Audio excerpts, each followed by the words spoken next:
It hasn't been long since Endfield released, and as is the case for many games in the genre in its early days, builds are constantly changing. One day the best in slot is one option, then it's another, then another after that. It doesn't help that we have no idea what upcoming characters will do. As someone who's currently focusing on Electric, the only element in the game to have no 6 stars as of release, I'm a little hesitant on investing too deeply into any single character. So I thought, why not make this into a challenge? How fast can I clear with no skill masteries, no essences, and no artificing? The answer to that is pretty darn fast. Fast enough to get 2 minutes and 10 seconds on Ballista and Axe, as well as under 2 minutes on Rhodagn, getting its trimmed medal as a result. So let's have a look at both of these runs, then break them down in detail, because when you're running with no investment whatsoever, how you route a fight is a pretty big deal.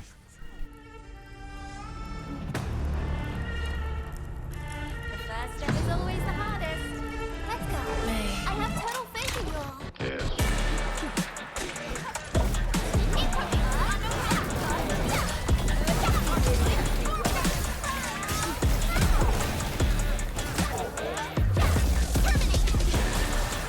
Nicely done. Thought about taking up my job.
ready to go.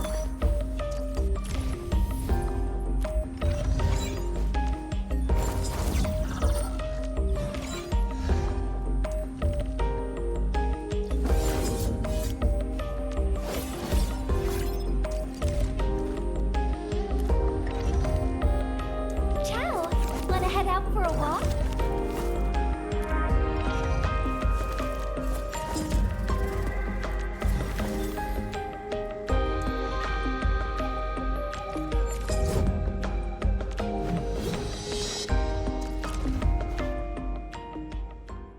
Let's start with Ballista and Axe. There's a lot to this fight that's really obnoxious to deal with. Much of it is universal, like the steamroll hit standing operators causing you to lose sequence strings, getting hit out of combo skills after time stop but before it lands in full, which can be quite common given how aggressive enemies are here, or absurdly deceptive hitboxes, where you think you're out of range for an attack but psych, it still lands. Do not trust the AoE markers in this game, they're more of a suggestion than a rule. Most of it though feels custom tailored to punish electric teams. A lot of movement is needed, but Aviwena's basics are honestly terrible and frequently miss. Not like Perlica's is any better, with her basic 3 needing to be cast in full before it leads to the next sequence, making it unwieldy and misaligning final strikes. At the very least she's a ranged character, but this works against her, as she doesn't gap close. Ballista especially is a pain with his movement, with attacks often being out of range. Like, I'm not even kidding, the range on her basics is way shorter than you'd think. This constant movement hurts Gilberta even more. Her battle skill takes a long while to cast, so enemies frequently get out of its range. Her combo skill isn't fast either, with the inherent movement in most enemies' attacks being enough to get them out. Not to mention how it makes you come face to face with bugs, like Perlica's battle skill not storing her basic attack sequence when used at certain points in her string. If, however, you're aware of these things and route the fight in such a way that minimizes them, it's more than possible to clear in 2 minutes and 10 seconds with no skill masteries, no essences, and no artificing. For the opener, we start by swapping to Aviwena and moving backwards, then progressing to her final strike. The reason we do this is because Ballista can hit anywhere on the map, but both of them can't jump that far back. So by buffering a final strike while baiting the AoEs, then landing Perlica's battle skill as Axe lands, it's possible to get right into their rotation with nothing to get in the way. As soon as Aviwena casts her combo skill, swap to Perlica for a basic 1, then dodge to the side to avoid the Axe lift. Fit in a battle skill after the first final strike, then pocket SP for an interrupt, which tends to come soon after. This early period is quite chill, simply work the third final strike to trigger Aviwena's combo skill and avoid getting hit while doing so. As we gear up for the fourth final strike, Ballista will begin firing. This is good though, as you should not land the final strike until Perlica's combo skill is back up. So dodge away and feel free to use her battle skill to interrupt if needed, which should be enough stagger to trigger Akakuri's combo skill and activate both Frontiers and Thermite's buffs. After which, a Perlica-Gilberta duo of combo skills follow, loading a second vulnerability stack. Assuming they used Perlica's battle skill before, the enemy should be at 4 electric stacks, but if not, use it here to bring them up. Just hold on to the fifth final strike until Aviwena's combo skill is back up, which is our cue to use Gilberta's battle skill for corrosion. Try to stay close to Axe, as at this point he's likely to leap, so we don't want any accidental misses as a result. From here on, simply loop final strikes and don't spend SP, as Axe will use an interrupt or attack soon. While going through basics, try to keep him around the center of the stage. Once Axe gears up for his attack, use Perlica's battle skill, giving a stagger and an electric stack. Then hold on to the final strike until all combo skill cooldowns are up. This initiates stagger with a full set, being both a solid burst of damage and building a third vulnerability stack with Gilberta's combo skill, being the perfect setup for her ultimate. Use it so that Perlica's finisher benefits from it, then go right into her ultimate to take out Axe for good. Since he's down so quickly, Ballista will jump in while Gilberta's ultimate is still active, so we make use of it to get as much damage as possible with Aviwena's battle skill, having the added benefit of interrupting him. The reason I said that we want to keep Axe near the center is because, as mentioned before, these enemies cannot jump too far, meaning that it's possible for Ballista to be out of range of Gilberta's ultimate. Ideally we'd swap to Aviwena for better positioning and lance control, but enemy targeting mechanics means they'll go for your controlled operator even once you've swapped out of them, which can mess things up. So stay on Perlica for the bait and just position yourself well for Aviwena's battle skill cast. Continue to final strike, but don't forget to use Perlica's battle skill before it, so that Aviwena's combo skill can trigger. And it's working to another final strike for when Perlica's combo skill cooldown is up. Try to avoid getting hit, but even if you do, it's no big deal as we have some leniency here. Another Perlica-Gilberta duo of combo skill follows, being a good opportunity to use Perlica's battle skill to hit the midpoint stagger node. Ideally, it's best left to after so that it benefits from Akakuri's Frontiers and Thermite, but I've had Ballista jump out far too often at this point, so I'd rather play it safe. Aviwena's combo skill should be coming off cooldown, so get it off on the next final strike. And from here on, the goal is to keep building stagger until all combo skill cooldowns are back up for the final burst. Be mindful not to overcap SP, making use of Perlica's battle skill for a third electric stack, then Gilberta's battle skill for corrosion and ultimate energy. Ballista will be at stagger point on the next final strike, so burst him down with Gilberta's ultimate and Perlica's finisher, and make sure to end with one of Perlica's battle skills for an electric stack refresh. This takes us to the third and final phase, which is where most runs die. Move to the far side of the arena, positioning yourself for lances and swapping to Aviwenna as soon as you can. The big problem here is that your teammates will run up to them, and for once, both Axe and Ballista will attack the closest, not the controlled operator. If you stand too close, note how Akikuri legs it all the way to Axe, so then he jumps but doesn't leave the steam wall, bugging him out and making it impossible to attack him. If you try to inch forwards a little by little so that you're the closest when the attack starts, maybe you get one of them to target you, but teammates will wander about and be picked by the other, leading to splits that ruin the run. Standing too far is a bit of an issue though, as Ballista always jumps second and this can mess up targeting, so even if no bugs or split targeting happens, interrupting his attack gets difficult. And sadly, swapping operators to stop him from running in doesn't help, putting you at the mercy of the AI. Like, I swear the biggest reason to not use Akikuri in this fight is how damn eager she is to engage. I can attribute 80% of my restarts to her running in. I guess it's because she's the only non-controlled melee character at this point, but damn, she is so aggro. So try to get a spot where your teammates are going to run diagonally and pray for the best. With the pre-buffered final strike, use Pelika's battle skill to interrupt Ballista and trigger the whole lot of combo skills. Note that Ballista should have the electric stack from before, so Pelika is triggering detonation units effective via the arts burst with her battle skill. If you had an electric infliction before Gilberto's ultimate, corrosion might still be up for the first half of the burst too. Once Gilberto's combo skill starts casting, setting up delivery guaranteed, it's pure burst time. Pelika ultimate, Aviwenna ultimate, Akikuri ultimate, then position yourself for Aviwenna's battle skill to hit both enemies at once, being more than enough damage to kill in one shot. And with that, a 2-minute and 10-second clear of Ballista and Axe. Keeping them stacked is a pretty big deal here as the health share effectively doubles the damage dealt, although honestly, I think it's possible to kill even if only one of them is hit, as it's quite close. With detonation unit, both of Jet's buffs, Pelika's electrification, delivery guaranteed, Frontiers, Thermite, Akikuri's attack percent on ultimate, and Link, hitting both is complete overkill. If corrosion is up for Aviwenna's battle skill, stacking them together might not even be necessary. All in all, I think it's a pretty decent route. There are some more niche tech and optimizations that could be done, like using Aviwenna's ultimate mid-recall. That sets it up without losing an ultimate energy from her battle skill, allowing for her to get 2 Thunderlance EXs on the final burst. With how much damage in this encounter comes from Pelika's arts bursts out of stagger, she'd likely do better if running Oblivion, making the fight a lot more lenient in buff alignment. And I'm sure there's going to be some more consistent ways of manipulating phase 3 RNG, like maybe not interrupting Ballista and making use of his self-knockback to force a reposition. For now though, I'm satisfied with the 210 clear time. Most of the electric team Ballista and Axe clears I've seen take around that long, so doing it without any skill masteries, essences, and artificing is pretty darn good. Enough of them though, let's talk about trimming Rhodagn. But before we do, I should mention that this video is actually a re-upload. The original one was up for only 20 minutes or so, but I realized late that I hadn't censored some sensitive data on an affiliate portion at the end, so I took it down fast. In that video I had managed to trim Rhodagn, but I needed to make use of tacticals to get me through. The clear had both Aviwenna and Pelika use Ginseng Meat Stew, and I managed later trims with only Aviwenna using them, but a no tacticals run eluded me. This video is not that video, and the kill that's present here is one completely devoid of tacticals or any form of external support. No skill masteries, no essences, no artificing, and no tacticals. If I'm taking something down to re-upload, I might as well make it worth a rewatch, so I took some learnings from that video, refined the route further, and made it possible. The big issue I faced was that I lacked in damage to kill on the second stagger. Frankly, the problem wasn't actually damage, but combo skill cooldowns. The Steam comp doesn't need all that much optimization to kill in 2 staggers, its burst is just that strong. The problem is that to get a sub 2-minute kill, Aviwenna goes into the second stagger with only 9 Thunderlances set up as opposed to 12, which is a huge damage loss. Waiting for her combo skill cooldown takes too long, making it impossible to trim with a double 12 Thunderlance setup regardless of gear. I did say before that Ballista and Axe was particularly ill-suited to electric, and the same is true for Rhodagn, precisely because of this time constraint. And any tricks I could use weren't actually valid. You may have seen clears that begin counting from when Rhodagn engages or is hit. This makes it much easier as it's possible to sneak around the arena, then pre-buffer attacks and hit him from behind, getting a much faster start to a run.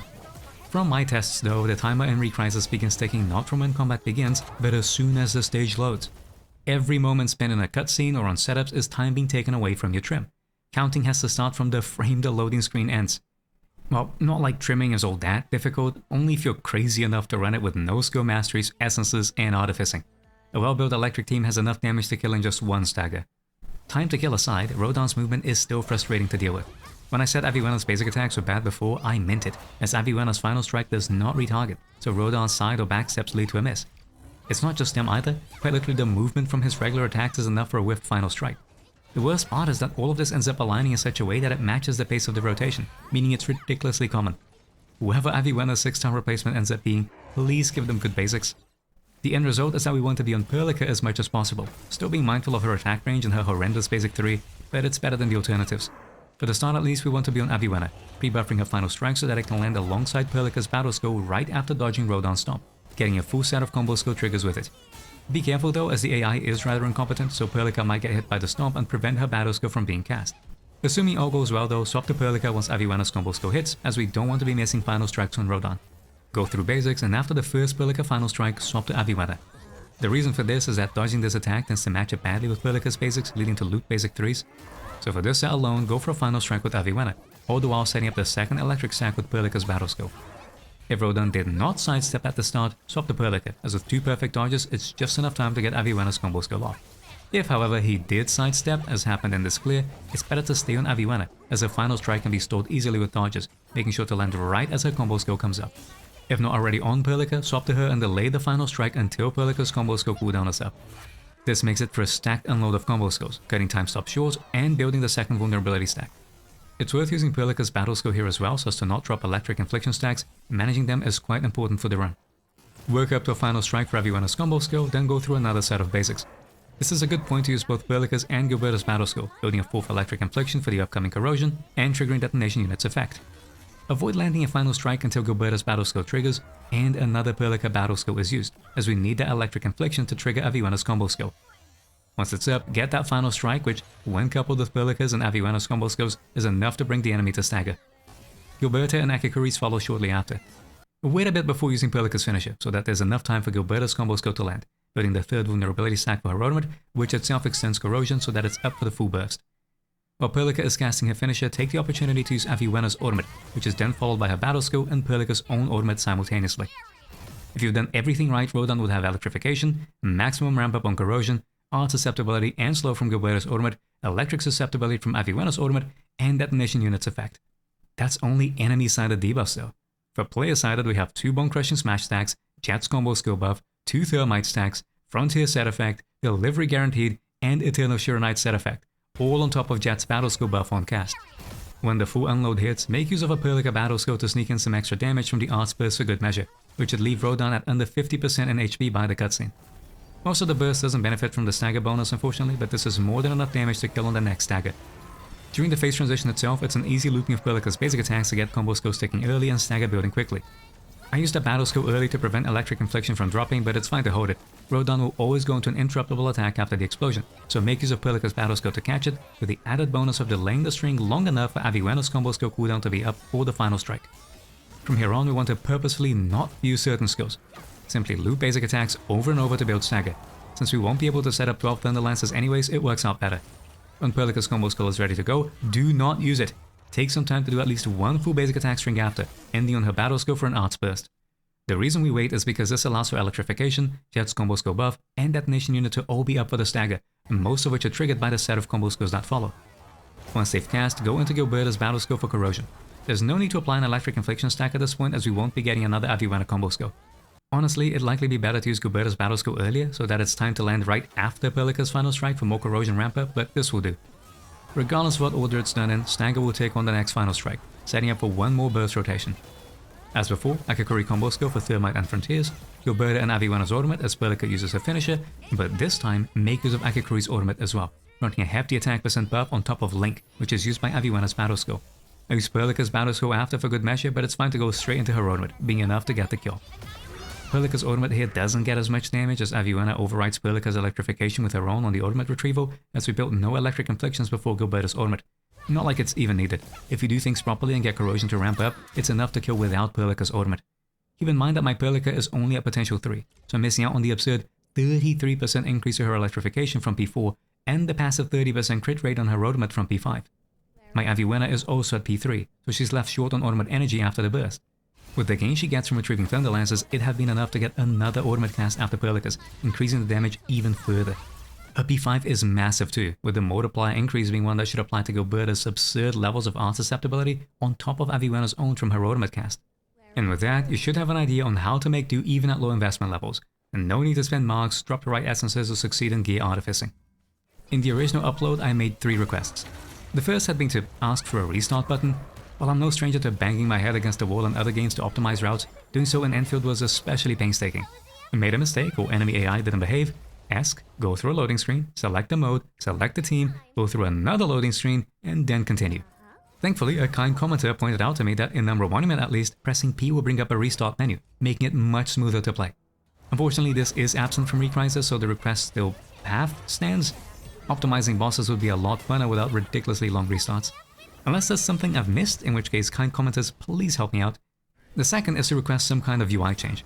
I often got hit by attacks that were very easy to dodge because I didn't see them. I was too busy looking at combo skill cooldowns rather than enemies, and my peripheral vision can only catch so much. It'd be great if there was a way to either shift the UI or enable combo skill cooldowns to show up above the SP bar, but as it stands, it's very difficult to see what's actually going on. 9 out of 10 times I was hit was because I didn't see attacks properly, not because it didn't have a tail or wasn't reactable. As an ultra-wide enjoyer, this gets far worse at 21:9 aspect ratio, with the distance between cooldowns on the center of the screen having enemies fall in my literal blind spot. And my third and last request is that if you're looking to top up in Arknights Endfield, I'd appreciate it if you use my creator code at the Epic Games Store. It currently gives 5% of everything you spend back as credits, which can then be used on other games or to top up again in Endfield. If you do plan on buying games or topping up there, use the creator code lin-0 when you check out. You don't need this code to get 5% back, but it does go a long way at helping me out. As in connection with Epic Games Supporter Creator Program, I may receive payouts from your in-game purchases. Again, that's lin-0. All in all, I think Enfield's combat has a lot of promise. Between animation cancels, time stop mechanics, and the various ways in which you can build teams, there's a depth to it that I feel is often being slapped on. It's just that the current endgame is laughably easy. While the setup in this video probably isn't trimming Triagalos or Marble on Glomori, frankly I've yet to optimize them, it really isn't all that difficult to do so once you've invested in some gear. An Umbral Monument is ridiculously forgiving, with so much leniency on its timer that it might as well not be there. Its only real use is to serve as a benchmark for how long a run takes, and nothing else. Now, I think that's a good thing, but in the absence of scores or alternate content, the real endgame are challenges. Speedrunning to see how fast you can kill, clearing with no hits taken, solo, or as I did, with no skill masteries, essences, and artificing. I'm sure we'll eventually get more demanding content in the future, but until then, it's on us to make said content. If you happen to be interested in watching content, however, like learning about fundamental game mechanics, niche tech, or seeing detailed character guides, why not like, share, subscribe, and ring the bell? I've got more videos coming. Thank you all for watching, and I'll see you next time.